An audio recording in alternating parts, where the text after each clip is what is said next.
Hi friends, welcome to Tamil cricket ரசிகன். இன்னைக்கு நாம பார்க்க போறது தோனி பேட்டிங் பண்ணும்போது தூங்குன சிஎஸ்கே வீரருக்கு வாய்ப்பு கொடுக்கணுமா, சிக்ஸர் மன்னன் வன்ஷ் பேடிய பத்தி தான் இன்னைக்கு நாம பேச போறோம். தோனியும் விஜய் சங்கரும் பேட்டிங் பண்ணிட்டு இருந்தப்ப ஓய்வெடுக்கிற இடத்துல ஜடேஜா பக்கத்துல உட்காந்து தூங்கிட்டு இருந்தாரு வன்ஷ் பேடி.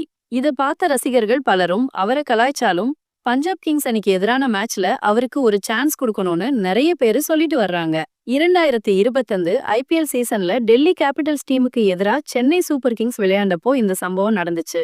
அந்த மேட்ச்ல சென்னை சூப்பர் கிங்ஸ் 184 ரன்கள் சேஸ் பண்ணிட்டு இருந்தாங்க.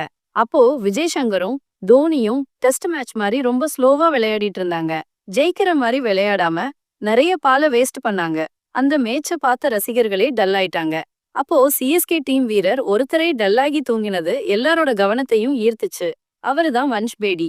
டெல்லி டி லீக்ல அதிரடியா விளையாடி எல்லாரையும் திரும்பி பார்க்க வச்சவரு. அங்கிருந்த 2025 ஐபிஎல் ஏலத்துல கலந்துகிட்டு சென்னை சூப்பர் கிங்ஸ் டீம்ல இடம் பிடிச்சாரு. அவரு விக்கெட் கீப்பர் பேட்ஸ்மேன். ஒரு விதத்துல தோனிக்கு பதிலா வரக்கூடிய வீரராத்தான் சிஎஸ்கேவில் இருக்காரு. ஆனா அவரோட விக்கெட் கீப்பிங்க தாண்டி பேட்டிங்க பத்தியும் நிறைய பேரு பேசிட்டு வர்றாங்க. வன்ஷ் பேடி ரொம்ப அதிரடியா ஆடக்கூடியவரு. டெல்லி டி 20 லீக்ல அவரு 8 மேட்ச்ல பேட்டிங் பண்ணி 221 ரன்கள் எடுத்திருந்தாரு. அவரோட ஸ்ட்ரைக் ரேட்டு 185.71. 10 பாலுக்கு மேல நின்னா அவரோட ஸ்ட்ரைக் ரேட்டு 200க்கு மேலதான் இருக்கும். அந்த மாதிரிதான் அந்த மேட்ச்ல ஆடி இருந்தாரு. நினைச்சப்பெல்லாம் சிக்ஸர் அடிக்கிறவருன்னு அப்போ ரசிகர்கள் பாராட்டிட்டு இருந்தாங்க. ஒரு மேட்ச்ல 41 பால்ல 96 ரன் அடிச்சு மிரட்டி இருந்தாரு. இன்னொரு மேட்ச்ல 5வது இடத்துல இறங்கி 19 பால்ல 47 ரன் விளாசி இருந்தாரு. இப்படி தொடர்ந்து அந்த சீரீஸ்ல அவர் அதிரடியா விளையாடி இருந்தாரு. இப்படி ஒரு திறமையான யங் பிளேயரை சிஎஸ்கே வேஸ்ட் பண்ணிட்டு இருக்காங்கன்னு ரசிகர்கள் முன்னாடியே சொல்லிட்டு இருந்தாங்க. இப்போ சிஎஸ்கேவோட சீனியர் பிளேயர்ஸ சரியா சேஸ் பண்ணாதப்போ அவர் படுத்து தூங்கின நிலையில இனியாவது அவருக்கு வாய்ப்பு கொடுக்கணும்னு ரசிகர்கள் சொல்லிட்டு வராங்க.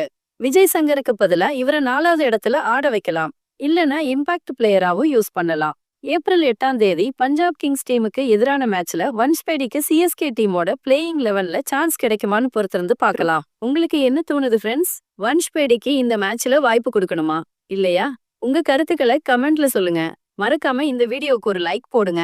நம்ம சேனலை சப்ஸ்கிரைப் பண்ணாதவங்க பண்ணிடுங்க. அப்போதான் அடுத்த வீடியோ உங்களை வந்து சேரும்.